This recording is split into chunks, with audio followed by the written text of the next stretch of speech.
الحمد لله رب العالمين والعاقبة للمتقين والصلاة والسلام على أشرف الأنبياء والمرسلين أما بعد فأعوذ بالله السميع العليم من الشيطان الرجيم بسم الله الرحمن الرحيم ألم تر إلى الذي حاج إبراهيم في ربه أن آتاه الله الملك إذ قال إبراهيم ربي الذي يحيي ويميت قال أنا أحيي وأميت قال إبراهيم فإن الله يأتي بالشمس من المشرق فأت بها من المغرب فبهت الذي كفر والله لا يهدي القوم الظالمين آمنت بالله صدق الله العظيم وبلغنا رسوله النبي الكريم الأمين ونحن على ذلك لمن الشاهدين والشاكرين والحمد لله رب العالمين۔ تمامی احباب ایک مرتبہ نبی آل نبی اور اصحاب نبی پر با آواز بلند درود و سلام کے نذرانے پیش کریں۔ اللہم صلی علی سیدنا و مولانا محمد بعدد کل داء و دواء وبارک وسلم۔ ایک مرتبہ اور نبی آل نبی اور اصحاب نبی پر صدق دل سے درود پاک پڑھی۔ اللہم صلی علی سیدنا و مولانا محمد بعدد کل داء و دواء وبارک وسلم۔ رمضان المبارک کا بابرکت اور مقدس مہینہ ہمارے بالکل قریب آ چکا ہے۔ اللہ تعالیٰ کی بارگاہ مقدسہ میں متبرکہ میں دعا ہے کہ اللہ جل مجدہ الکریم رمضان المبارک سے پہلے ہمیں رمضان المبارک کی تیاری کرنے کی توفیق عطا فرمائے، اور رمضان المبارک کے آنے سے پہلے اللہ جل مجدہ الکریم ہمیں رمضان المبارک کے معمولات پر کاربند اور مضبوط طریقے سے قائم ہونے کی توفیق عطا فرمائے، اور رمضان اپنی رضا کے مطابق گزارنے کی توفیق عطا فرمائے۔ جیسا کہ حضرت سیدنا عبد القادر جیلانی محبوب سبحانی غوث سمدانی قندیل نورانی المعروف غوث اعظم دستگیر رضی اللہ تعالیٰ عنہ و ارضاہ و عنہ ارشاد فرماتے ہیں کہ رمضان المبارک آتا ہی اس لیے ہے کہ اللہ جل مجدہ الکریم اپنے محبوب کے امتیوں کو ولایت کا تاج عطا فرمانا چاہتا ہے، کہ اللہ یہ چاہتا ہے کہ میرے محبوب کے امتی اس ایک مہینے کی محنت سے میری ولایت کے تاج کو پہن کر میری ولایت کے حقدار بن جائیں۔ تو اصل میں رمضان کا مقصد یہ ہے، اگر رمضان میں بھی ہم جھوٹ بولتے رہیں، بیٹا آواز کم کر بہت زیادہ ہو، اگر رمضان میں بھی ہم جھوٹ بولتے رہیں، رمضان میں بھی ہم والدین کی نافرمانی کرتے رہیں، رمضان میں بھی دھوکہ دیتے رہیں، رمضان میں بھی ہم فراڈ کرتے رہیں، اور دیگر وہ سارے کام جو ہم سارا سال کرتے ہیں جو ہمیں نہیں کرنے چاہیے، سارا سال بھی نہیں کرنے چاہیے، اور رمضان میں بھی اگر ہم کرتے رہیں تو اس پر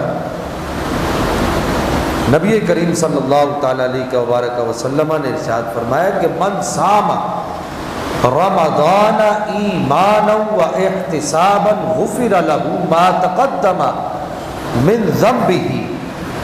نبی پاک صلی اللہ تعالیٰ علیہ وبارک وسلم نے ارشاد فرمایا کہ رمضان کے آنے کا مقصد یہ ہے کہ تم اپنا احتساب کرو، تم اپنے بارے میں غور و فکر کرو، تفکر کرو کہ تم اپنے رب کو راضی کرنے والے کام کر رہے ہو یا نہیں کر رہے۔ پھر اس میں سب سے اہم بات یہ ہے کہ خود نبی پاک علیہ الصلوۃ والسلام نے ارشاد فرمایا کہ تمہیں کسی مفتی کے پاس بھی جانے کی ضرورت نہیں ہے اس بارے میں کہ تم اپنا جب محاسبہ کرنے بیٹھو، جب تم اپنا حساب کرنے بیٹھو، جب تم اپنے لیل و نہار یعنی شب و روز کا حساب کرنے کے لیے بیٹھو، اس کا تخمینہ لگانے کے لیے بیٹھو، تو نبی پاک علیہ الصلوۃ والسلام نے ارشاد فرمایا استفتی بالقلب، اس وقت تم اپنے دل سے فتویٰ طلب کرو، تمہارا دل کیا کہتا ہے کہ میں جو کام روزہ رکھ کر کر رہا ہوں، کیا یہ کام روزہ رکھ کر کرنا میرے لیے جائز ہے؟ میں جو کام روزہ رکھ کر کر رہا ہوں، کیا یہ کام رب کو راضی کرنے والا کام ہے؟ وغیرہ وغیرہ اپنے دل سے پوچھو۔ اگر تمہیں تمہارا دل اجازت دیتا ہے کہ میں یہ جھوٹ بول رہا ہوں، کیا میرے لیے جائز ہے؟ میں جو فراڈ کر رہا ہوں، کیا میرے لیے جائز ہے؟ میں آٹے میں برادہ ملا کر بیچ رہا ہوں، بیچتے لوگ، میرے لیے جائز ہے؟ میں رمضان کے آنے سے پہلے چینی ذخیرہ کر رہا ہوں، کیا میرے لیے جائز ہے؟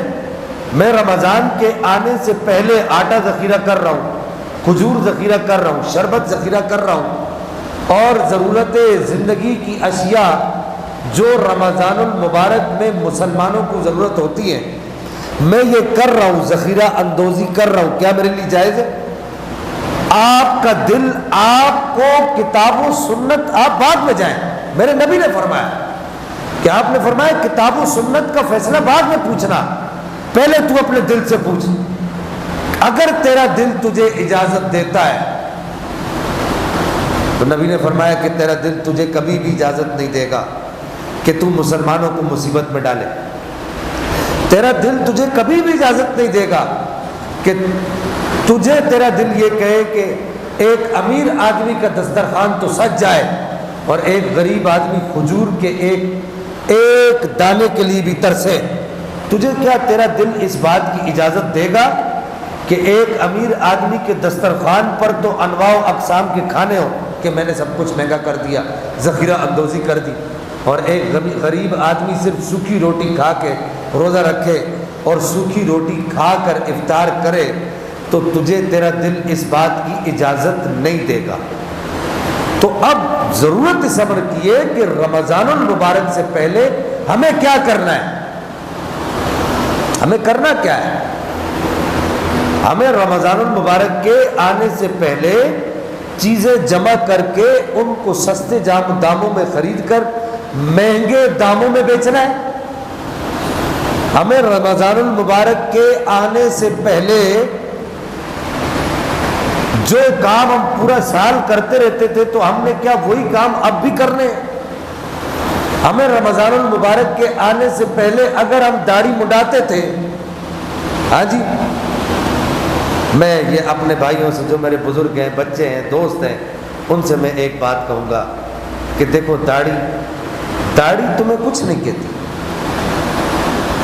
داڑھی نبی کریم کے دل کو ٹھنڈا کرتی ہے۔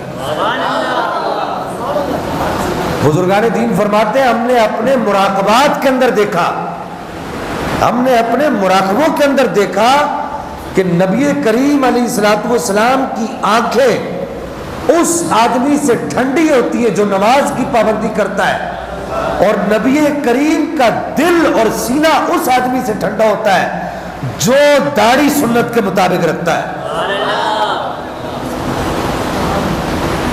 رمضان میں بھی صبح سحری میں اٹھتے ہیں تو 3 بلیڈوں والا جو ہم نے وہ ریزر لیا ہوا ہوتا ہے، ہاں جی، ایک والے سے بھی کام نہیں چلاتا، 3 بلیڈ والا، ہمیں تو پتہ بھی نہیں کتنے کا ملتا ہے، ہم نے کبھی استعمال ہی نہیں کیا، کتنے کا ملتا ہے بھائی؟ یہ مہنگا بھلے مہنگا ہو لیکن جڑ سے کٹنا چاہیے، جڑ سے۔ کیوں کہ یہ نبی کی سنت ہے، ذرا سوچو تو صحیح، نبی کی سنت ہے، اس کو کاٹ کے اس کو صاف کر کے گٹر میں بہاتے ہو، گندے گٹر میں بہاتے ہو، نبی کی سنت ہے۔ ایک طرف تو ہم یہ نعرہ لگاتے ہیں کہ غلام ہے رسول کے غلام ہے، غلام یہ رسول میں موت بھی قبول ہے، جو ہونا عشق مصطفیٰ تو زندگی فضول ہے۔ ایک طرف تو ہم یہ نعرہ لگاتے ہیں اور دوسری طرف صبح اٹھتے ہی پہلا کام یہ کرتے ہیں کہ وہ نبی کی پیاری سنت جو نبی کو بڑی پسند تھی، جو سارے نبیوں نے اس سنت کو اپنایا، آدم علیہ السلام سے لے کر میرے پیارے نبی صلی اللہ تعالیٰ علیہ وسلم تک کوئی نبی ایسا نہیں گزرا جس نے داڑھی کی سنت کو اپنایا نہ ہو۔ پھر حضرت ابوبکر صدیق رضی اللہ تعالیٰ عنہ سے لے کر آخری صحابی حضرت ابو طفیل تک کوئی صحابی ایسا نہیں گزرا جس نے اس پیاری سنت کو اپنایا نہ ہو۔ پھر حضرت ابو طفیل سے لے کر امام اعظم ابو حنیفہ، امام شافعی، امام مالک، امام احمد بن حنبل، کوئی ایسا امام نہیں گزرا۔ پھر امام مولا کائنات، امام حسین، امام حسن، کوئی امام ایسا نہیں گزرا جس نے سنت کو اپنایا نہ ہو۔ پھر کوئی اللہ کا ولی ایسا نہیں گزرا، نہ کوئی اللہ کا ولی ایسا ہے جس نے اس سنت کو سینے سے لگایا نہ ہو۔ تو پھر اے مسلم، اے عشق رسول کا دعویٰ کرنے والے مسلمان، تیرا ضمیر کیسے گوارا کرتا ہے کہ تو نبی کے دل کی ٹھنڈک کو صبح اٹھ کر پلیٹوں سے اپنے چہرے سے اتارتا ہے، اور اتار کر تو اس کو گندی نالیوں کی نظر کرتا ہے؟ کیا تو نے کبھی سوچا ہے ایک لمحے کے لیے بھی گنبد خضرا کے مکین، گنبد خضرا کے اندر ان کے دل انور پر کیسے خنجر چلتے ہوں گے؟ ان کا دل تیری اس حرکت کو دیکھ کر کیسے دکھتا ہوگا؟ ان کے دل پر کیسے چھریاں اور آریاں چلتی ہوگی؟ کیا تو یہ سوچ سکتا ہے کہ تیرا یہ عشق رسول کا دعویٰ جو تو صبح شام عشق رسول کے دعوے کرتا ہے کہ غلام ہے، غلام ہے، رسول کے غلام ہے، غلام یہ رسول میں موت بھی قبول ہے، کیا رسول اللہ یہ نہیں کہتے ہوں گے گنبد خضرا کے اندر بیٹھ کر کہ تو کیا موت کو گلے لگائے گا؟ تو میری ایک سنت کو اپنے چہرے پر نہیں سجا سکتا، تو میری سنت کو اپنے دل میں جگہ نہیں دے سکتا، تو کیا موت کو گلے لگائے گا؟ کیا تو رسول اللہ کو راضی کرنے والے کام کر رہا ہے؟ ناراض نہیں ہونا، ناراض نہیں ہونا خدا کے لیے۔ میں کسی کو دیکھ کر، کسی بھائی کو دیکھ کر میں کسی کو ٹارگٹ نہیں کر رہا۔ آپ جانتے میں ڈرانے والا کام کرتا ہی نہیں، کسی کو نہیں ڈراتا۔ میں سب کو کہتا ہوں اتنی بڑی جنت اللہ نے کس کے لیے بنائی ہے؟ اتنی بڑی جنت بنائی اللہ نے کس کے لیے بنائی؟ سرکار کی امتیوں کے لیے بنائی۔ اس میں اگر ہم نہیں جائیں گے تو کون جائے گا؟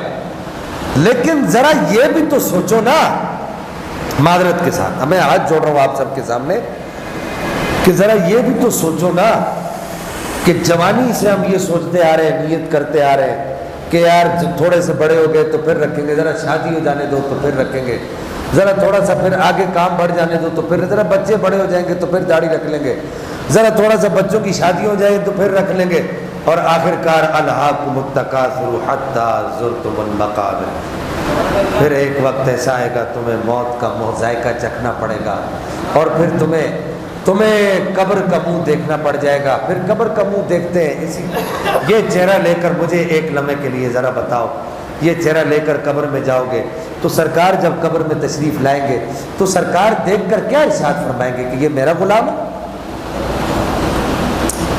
نہ نہ نہ نہ نہ نہ، نبی پاک کی اس پیاری سنت کو بڑھاپے تک یا پکی عمر تک نہیں رکھو، سروے کرو۔ کتنے لوگ یہ کہتے تھے کہ ہم جی بڑھاپے میں یہ کام کریں گے، وہ بڑھاپے میں بھی نہیں کر سکے۔ کتنے لوگ یہ کہتے تھے کہ جی ہم بڑھاپے میں آ کے نمازیں پڑھیں گے، بڑھاپے میں بھی نہیں پڑھ سکے۔ اور پھر بڑھاپے کی وہ شیخ سعدی شیرازی رحمہ اللہ ارشاد فرماتے ہیں، آپ کو شیخ سعدی کی ایک بات بتا دوں، شیخ سعدی فرماتے ہیں در جوانی توبہ کردن شیوہ پیغمبر است، در پیری گرگ ظالم میں شبد پرہیزگار۔ شیخ سعدی شیرازی کہتے ہیں کہ جوانی کے اندر رب کے راستے میں لگ جانا، جوانی کے اندر رب کو راضی کرنے والے کام شروع کر دینا، جوانی کے اندر رب کی رضا تلاش کرنے لگ جانا، جوانی کے سجدے، جوانی کے رکوع، جوانی کے قیام، جوانی کی تلاوت، جوانی کی تسبیحات، وہ جوانی کی عبادتیں، ریاضتیں، مجاہدے، وہ شیخ سعدی شیرازی فرماتے ہیں یہ جو جوانی کی عبادتیں ہیں نا، یہ پیغمبروں کی عادتیں ہیں، یہ پیغمبروں کی عادتیں ہیں۔ در پیری گرگ ظالم میں شبد پرہیزگار، بڑھاپے میں تو آگے شیخ سعدی شیرازی کہتا ہے وہ جو ظالم قسم کا بھیڑیا ہوتا ہے نا، جو دن میں 3-4 بکریاں پھاڑ دیتا ہے، وہ جو ظالم قسم کا بھیڑیا ہے وہ بھی بڑھاپے میں آگے پرہیزگار متقی بن جاتا ہے۔ تو بڑھاپے میں تو وہ بھی پرہیزگار بن جاتا ہے. تو اگر بڑھاپے میں آ کے نیک کام کرے گا، میں یہ نہیں کہہ رہا کہ جن لوگوں نے بڑھاپے میں نیک کام شروع کیے، کچھ چہرے میں دیکھ رہا ہوں بڑے پریشان ہے کہ یار آج یہ شاہ صاحب کیسی باتیں کر رہے ہیں. وہ رب وہ بڑا کریم ہے، یہ بھی نہ بھولو. بڑا کریم ہے، بڑا کریم ہے، بڑا کریم ہے. وہ اتنا کریم ہے کہ اس کو کیا پتا کس وقت کی کس کی کوئی ادا کس وقت پسند آ جائے، کوئی پتہ نہیں. لیکن کم از کم اس نے ہمیں یہ بھی تو کہا ہے نا کہ لقد کان لکم فی رسول اللہ اسوۃ حسنہ، تمہارے لیے جو سب سے بہترین رستہ ہے وہ یہی ہے کہ تم رسول اللہ کے نقش قدم پر چلو. تو اب یہ بڑھاپے تک ان چیزوں کو محدود نہ رکھیں یا بڑھاپے کا انتظار نہ کریں، بلکہ میرے نوجوان بچے جو بیٹھے ہوئے میں ان کو سب کو کہوں گا کہ اگر آپ نیت کر لیں نا کہ داڑھی رکھنی ہے، آپ پریشان نہ ہو. آپ کو اللہ تعالیٰ اگر آپ کے ذہن میں یہ کہ یار پھر مجھے لڑکی کون دے گا، پھر میرا رشتہ کیسے ہوگا، پھر میں شادی شدہ کیسے ہوگا، اگر آپ کے دل میں یہ نہ، تو میرے بچوں یہ کام اگر تم رسول اللہ کی رضا کے لیے کر رہے ہو نا، اگر تم اللہ تعالیٰ کی رضا کے لیے کر رہے ہو، رسول اللہ صلی اللہ علیہ وسلم کی رضا کے لیے کر رہے ہو، تو پھر گنبد خضرا کے مکین تمہارے معاملات خود سارے کریں گے حل. وہ میرے بابا جی کہتے تھے نا، بابا خادم حسین رضوی صاحب، وہ ارشاد فرماتے تھے نا، جن مالکوں کا کام ہم کرتے ہیں نا وہ ہمیں تنہا نہیں چھوڑتے.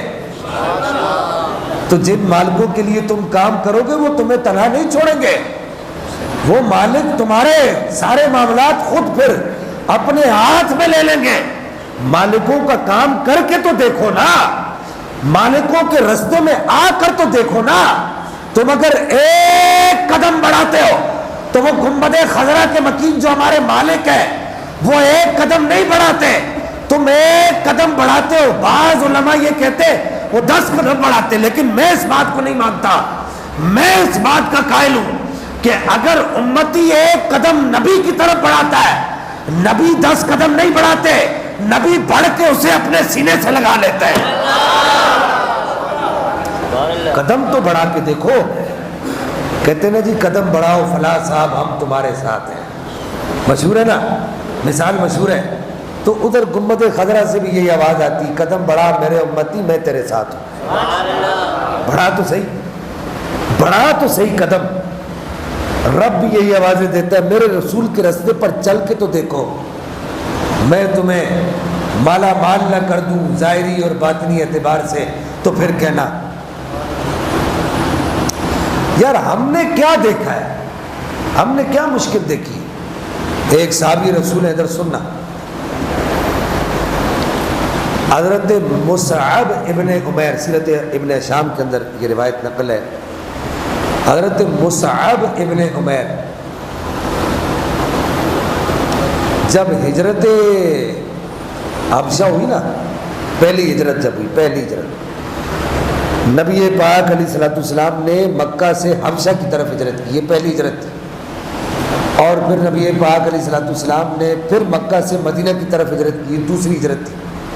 ہمارے پیارے نبی صلی اللہ تعالیٰ علیہ وسلم کا ایک نام صاحب ذو الحجرتین بھی ہے، صاحب ذی الحجرتین بھی ہے، کہ 2 ہجرتوں والے نبی، نبی یہ ذو الحجرتین بھی کہتے ہیں. آپ اب سننا، بڑی توجہ سے سننا اس بات کو. جب پہلی ہجرت ہوئی نا تو بڑے قصبہ پرسی کا عالم تھا. مسلمانوں کے پاس پہننے کے لیے کھانے کے لیے کچھ نہیں ہوتا تھا.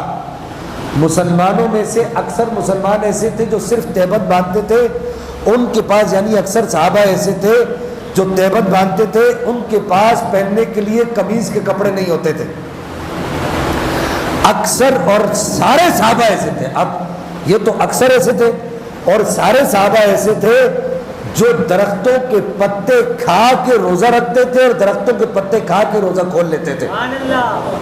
اور اکثر صحابہ ایسے تھے جو کھجور چوس کے صبح روزہ رکھتے تھے اور پھر شام کو کھجور چوس کے روزہ کھول لیتے تھے. ایک ہی کھجور چوس کے روزہ رکھتے تھے، ایک ہی کھجور چوس کے روزہ کھول لیتے تھے. ایسے بھی صحابہ تھے. اب ذرا سوچو، ہجرت ہوئی، نبی پاک علیہ الصلوۃ والسلام حبشہ کی طرف تشریف لے گئے، صحابہ بھی تشریف لے گئے۔ جب حبشہ کی ہجرت سے صحابہ کرام واپس آئے تو حضرت مصعب ابن عمیر، مکے میں سب سے مہنگا کپڑا پہننے والا، مکے میں سب سے مہنگی ٹوپی یا امامہ پہننے والا، مکے میں سب سے مہنگی پوشاک جس کو آپ شال کہتے ہیں، چادر رکھنے والا، مکے میں سب سے مہنگی عطر لگانے والا، سب سے مہنگی جوتی پہننے والا، جب حبشہ جب اسلام لائے نا، ماں کو پتہ چلا، ماں نے کہا مصعب یہ مہنگے کپڑے جو تو پہنتا ہے میری دولت پہ پہنتا ہے، یہ مہنگی پوشاکیں جو تو پہنتا ہے میری دولت پہ پہنتا ہے، یہ مہنگی مہنگی عطریں جو تو پہنتا ہے میری دولت، سب کچھ چھین لوں گی، کچھ نہیں دوں گی، ایک جوڑا کپڑا میں گھر سے نکال دوں گی۔ حضرت مصعب ابن عمیر نے کہا سب کچھ منظور ہے، سونے کا ساتھ چھوڑنا منظور نہیں،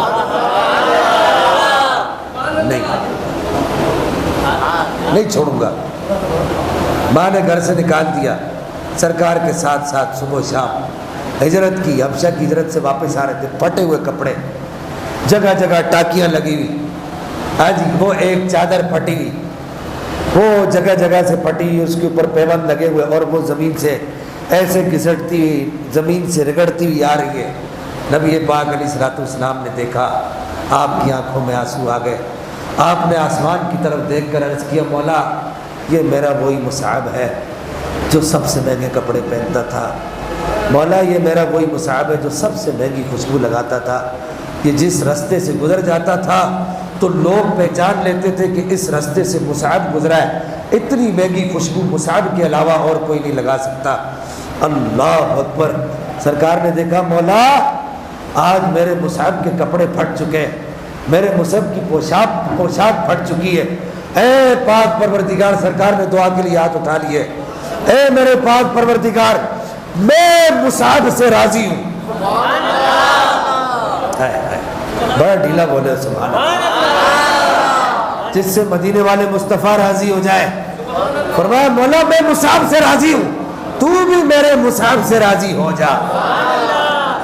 تو ہم سے تو دین نے یہ نہیں مانگا نا یار، ہم سے دین نے یہ مانگا ہے، بولو ہم سے دین نے کیا جان مانگی ہے؟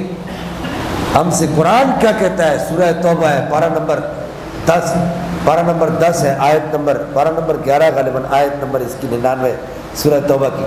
اللہ تعالیٰ ارشاد فرماتا ہے، سننا بات کو بڑی توجہ سے سننا، آیت سننا، بڑی معنی خیز آیت ذہن میں آ گئی کہ اللہ تعالیٰ ارشاد فرماتا ہے وَيَتَّخِذُ مَا يُنْفِقُ قُرْبَاتٍ عِنْدَ اللَّهِ وَصَلَوَاتِ الرَّسُولِ وَيَتَّخِذُ مَا يُنْفِقُ قُرْبَاتٍ عِنْدَ اللَّهِ وَصَلَوَاتِ الرَّسُولِ، کہ اللہ تعالیٰ ارشاد فرماتا ہے کہ اے میرے نبی کے امتیوں، مرادی معنی کر رہا ہوں، اے میرے نبی کے امتیوں، میرے نبی کے رستے پر چل کر تو دیکھو،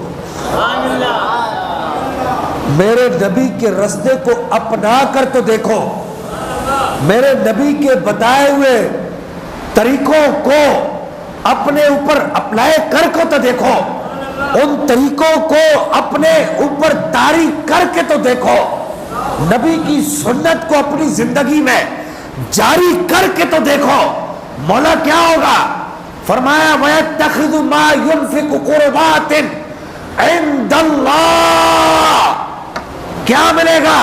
فرمایا سنت رسول کو اپنے اوپر طاری کرنا اور تمہیں اپنے قریب کرنا اللہ کا کام ہے۔ اللہ تمہیں اپنے قریب کر لے گا۔ اور یہیں پر قرآن نے بس نہیں کی، بلکہ قرآن نے آگے ایک بات اور کی، وَصَلَوَاتِ الرَّسُولِ، اور جانتے ہو پھر کیا ہوگا؟ پھر رسول تمہیں ہاتھ اٹھا کر دعائیں دیا کریں گے۔ جس کے لیے اللہ کے رسول دعا کے لیے ہاتھ اٹھا لیں، ہاں اجابت کا صحرا عنایت کا جوڑا، اجابت کا صحرا عنایت کا جوڑا، بڑی شان سے نکلی دعائیں محمد صلی اللہ علیہ وسلم کی دعائیں لینی ہے تو پھر محمد صلی اللہ علیہ وسلم کے راستے کو اپنانا ہوگا۔ آ جاؤ میرے بھائیوں، اب آ جاؤ، چھوڑ دو بس یہ دنیا کے جمیلے۔ کچھ دن سرکار کی مرضی کے مطابق بھی گزار کے دیکھ۔ اقبال کہتے ہیں نا، ہو نہ یہ نام تو بلبل کا ترنم بھی نہ ہو، چمن دار میں کلیوں کا تبسم بھی نہ ہو، یہ نہ ساقی ہو تو پھر میں بھی نہ ہو، خم بھی نہ ہو، بزم توحید بھی دنیا میں نہ ہو، تم بھی نہ ہو، خیمہ افلاک کا استادہ اسی نام سے ہے، نبض ہستی تپش آمادہ اسی نام سے ہے۔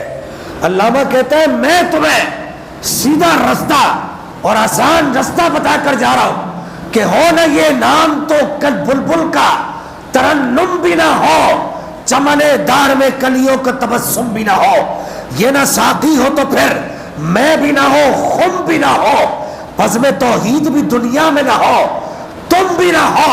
اقبال کہتے ہیں یہ جو بلبل کا ترنم ہے، یہ جو ہواؤں کے ترانے ہیں، یہ جو ہواؤں میں ٹھنڈک ہے، اور یہ جو تمہیں پھولوں میں تازگی ہے، یہ جو پھلوں میں مٹھاس ہے، یہ جو رات میں سکون ہے، یہ جو دن میں قرار ہے، یہ جو تمہیں سب کچھ نظر آ رہا ہے، کہہ رہے چمن داہ میں کلیوں کا تبسم بھی نہ ہو، یہ جو تمہیں پھول ہنستے ہوئے کھلکھلاتے ہوئے نظر آتے ہیں، یہ جو پھل تمہیں جاذب نظر آتے ہیں، اقبال کہتے ہیں ہو نہ یہ نام، جانتے ہو کس وجہ سے؟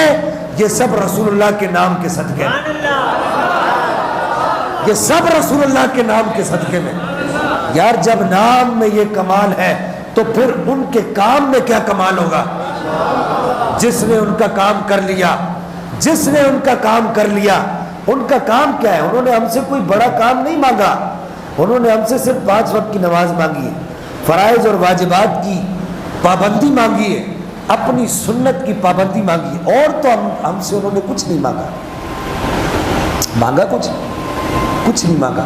صحابہ سے بھی مانگا کچھ نہیں تھا، صحابہ نے خود جانے دیے، سرکار نے نہیں کہا تھا، رب نے آیت نازل کرتا رہا، رب آیت نازل کرتا رہا، صحابہ جانے دیتے رہے۔ اور ایک وقت ایسا ہے قرآن نے کہا ان اللہ اشترى من المؤمنین انفسهم واموالهم بان لهم الجنہ، یہی سورہ توبہ ہے، آیت نمبر اس کی 60 ہے کہ اللہ نے ارشاد فرمایا او میرے نبی پر جان نثار کرنے والوں، او میرے نبی کا کام کرنے والوں، او میرے نبی کے طریقے پر چلنے والوں، ان اللہ اشترى من المؤمنین انفسهم واموالهم بان لهم الجنہ، اللہ نے تم سے جنت کا سودا کر لیا ہے، جنت تمہیں دے دی، جنت تمہاری ہو گئی ہے۔ دوسری جگہ کہا سورہ حدید میں پارہ نمبر 27 میں آیت نمبر 28 میں یا ایھا الذین آمنوا اتقوا اللہ وآمنوا برسولہ یؤتکم کفلین من رحمتہ ویجعل لکم نورا تمشون بہ ویغفر لکم واللہ غفور رحیم۔ اللہ تعالیٰ خود فرما رہا ہے، اللہ خود فرما رہا ہے۔ کون فرما رہا ہے؟ اللہ فرما رہا ہے۔ یہ اللہ کی پاک کتاب، اس میں کسی جگہ کوئی شک ہے؟ بولو، اس کے ایک ایک حرف، ایک ایک لفظ، ایک ایک زبر، ایک ایک زیر، ایک ایک پیش، ایک ایک نقطے پر ہمارا یقین ہے کہ نہیں ہے؟ ہمارا اس کے ایک ایک سطر پر، ایک ایک نقطے پر یقین ہے کہ اس کا ایک ایک نقطہ سچا ہے، اس کی ایک ایک آیت، ایک ایک زیر زبر سچی ہے۔ وہ میاں صاحب میاں محمد بخش رحمہ اللہ ارشاد فرماتے نا، شدہ مدہ زیرہ زبرہ شان نبی وچ آیا۔ سمجھنا بات کو، جو پنجابی میرے بھائی بیٹھے ہو سمجھنا بات، شدہ مدہ زیرہ زبرہ شان نبی وچ آیا۔ ہاں جی، چھوڑا تو کچھ ہی نہیں انہوں نے، یہ پورے قرآن کے اندر یا تو شد ہے، یا تو مد ہے، یا تو زیر ہے، یا تو زبر ہے، یا تو پیش ہے۔ شدہ مدہ زیرہ زبرہ شان نبی وچ آیا، آما لوگا خبر نکائی خاصا رمزہ پائیا۔ تو یہ پورا قرآن کیا کہتا ہے؟ قرآن کیا کہتا ہے؟ سورہ حدید قرآن کہتا ہے یا ایھا الذین آمنوا اتقوا اللہ وآمنوا برسولہ یؤتکم کفلین من رحمتہ، کہ اللہ فرماتا ہے میرے نبی کے راستے پہ چل کے تو دیکھو، چلو تو صحیح ذرا۔ یہ سورہ حدید ہے، پارہ نمبر 27۔ بالکل آخری آیتیں ہیں 27ویں پارے کی کہ اللہ تعالیٰ ارشاد فرماتا ہے کہ او میرے نبی کی امت کی، بالکل آخری آیت ہے، آخری سے ما قبل سیکنڈ لاسٹ آیت ہے، 28 نمبر آیت ہے، اس میں ٹوٹل 29 آیتیں۔ یا ایھا الذین آمنوا اتقوا اللہ وآمنوا برسولہ، میرے نبی کے راستے پر چل کے تو دیکھو، تقوی اختیار کر کے تو دیکھو، میرے نبی کی سنت کو اختیار کر کے تو دیکھو، کیا ہوگا؟ فرمایا یؤتکم کفلین من رحمتہ، اللہ خود فرما رہا ہے کہ میں تمہیں اپنی رحمت کے 2 حصے عطا فرماؤں گا، بولو سبحان اللہ۔ آگے آپ کو بات سمجھ آئے گی۔ قرآن، اللہ کا قرآن سن کے سبحان اللہ نہیں کہو گے تو کب کہو گے؟ اللہ کا قرآن میرے نبی پر نازل ہونے والی کتاب، فرماتا ہے وَيَجْعَلْ لَكُمْ نُورًا وَيَجْعَلْ لَكُمْ نُورًا، کہ میرے نبی کے امتیوں میرے نبی کے رستے پر چلو گے نا تو تمہیں رحمت کے 2 حصے عطا فرماؤں گا۔ کیا؟ ایک حصہ نور بن کے، ایک حصہ نور بن کے دنیا میں تمہارے ساتھ رہے گا، اور ایک حصہ نور بن کے قیامت تک تمہاری قبر میں رہے گا۔ اللہ تمشون بہ، تم چلو گے تو وہ نور تمہارے ساتھ ساتھ چلے گا، تم بیٹھو گے تو وہ نور تمہارے ساتھ بیٹھے گا، تم قبر میں جاؤ گے تو وہ نور تمہارے ساتھ ہوگا، تم قبر سے اٹھو گے تو وہ نور تمہارے ساتھ اٹھے گا، تم میدان محشر میں جاؤ گے تو وہ نور تمہارے ساتھ ہوگا، تم میزان عمل پر کھڑے ہوگے تو وہ نور تمہارے ساتھ ہوگا، تم پل صراط کراس کرو گے تو وہ نور تمہارے ساتھ ہوگا، تم حوض کوثر پر جاؤ گے تو وہ نور تمہارے ساتھ ہوگا۔ اور صرف اتنا ہی نہیں ہے، بلکہ جب جنت میں جاؤ گے، اب حدیث سنو میرے نبی کی، جب تم جنت میں جاؤ گے نا، میدان محشر میں ہوگے، جب تم میدان محشر کی پہلے بات سن لو، میدان محشر میں تم جب ہوگے نا تو تمہاری پیشانیاں چمک رہی ہوں گی، میرے نبی نے فرمایا تمہاری پیشانیاں چمک رہی ہوں گی، تمہارے چہرے چمک رہے ہوں گے، تمہارے ہاتھ چمک رہے ہوں گے، تمہارے سر چمک رہے ہوں گے، تمہارے پاؤں چمک رہے ہوں گے۔ وہ کسی شاعر نے بڑی پیاری بات کہی ہے نا، میں اکثر یہ شعر پڑھتا ہوں کہ نور آنکھوں میں تو چہروں پہ اجالے ہوں گے، مصطفیٰ والوں کے انداز نرالے ہوں گے۔ میرے نبی نے فرمایا، میرے نبی نے فرمایا، میرے نبی نے فرمایا قیامت میں جب تم آؤ گے نا میرے امتیوں، تمہارے اعضائے وضو چمکتے دیکھ کر نبی ایک دوسرے سے پوچھیں گے، نبی ایک دوسرے سے، یہ کون لوگ، یہ کون لوگ، ان کے چہرے چاند کی طرح چمک رہے ہیں، ان کی پیشانیاں سورج کی طرح چمک رہی ہیں، کون لوگ ہیں؟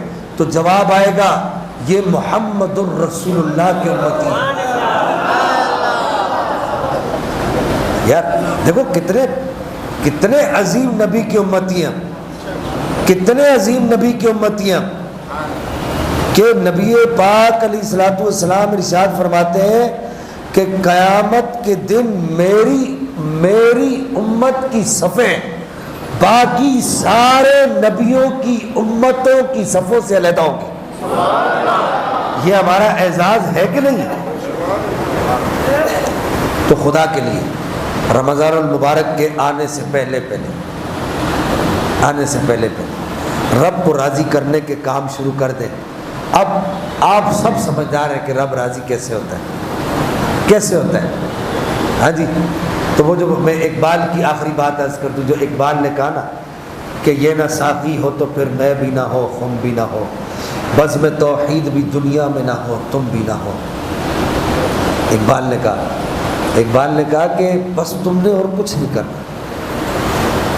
اب یہ علامہ اقبال ہے، میرے اوپر اعتراض نہیں کرنا، اقبال کہہ رہے تم نے اور کچھ نہیں کرنا، تم نے بس رسول اللہ کے راستے کو اپنانا ہے اور اپنے عشق کی شراب سرائی میں ڈال کے، اور سرائی سے نکال کے پیمانوں میں ڈال کے تمہارے آگے پیش کرنا گنبد خضرا کے مکین کا کام۔ وہ خود تمہیں پھر اپنے عشق کی شراب پلاتے چلے جائیں گے۔ تم ذرا ایک دفعہ ان کے راستے پہ چل کے تو دیکھو نا، تو خدا رہا بس اب زیادہ اس پر میں نہیں بولوں گا. اب رمضان المبارک آ رہا ہے, کوئی آدمی جماعت نہیں ترک کرے گا؟ بولے انشاءاللہ. جس کو قرآن پڑھنا آتا ہے وہ اس رمضان میں کم از کم ایک ختم کرے گا. کریں گے انشاءاللہ. مشکل نہیں ہے. اگر ہر نماز کے بعد ہم 4 رکوع بھی پڑھیں تو ایک پارے میں زیادہ سے زیادہ 16 رکوع ہوتے ہیں, تو یہ 20 رکوع بنتے ہیں. اور 3 رکوع بھی پڑھیں تو ہم پورے مہینے کے اندر ہم پورا قرآن پاک ختم کر سکتے ہیں. تو اب پھر اس پر پھر میں اگلے جمعے بحث کروں گا کہ اب ہم نے قرآن ختم کر کے ہم نے کرنا کیا ہے, پھر رمضان میں روزہ رکھ کر ہم نے کیا کرنا ہے, اس کو کیسے گزارنا ہے, اس کے اوپر ہم نے کیا محنت کرنی ہے. اللہ تعالی ہمیں عمل کی توفیق عطا فرمائے. وآخر دعوایا ان الحمدللہ.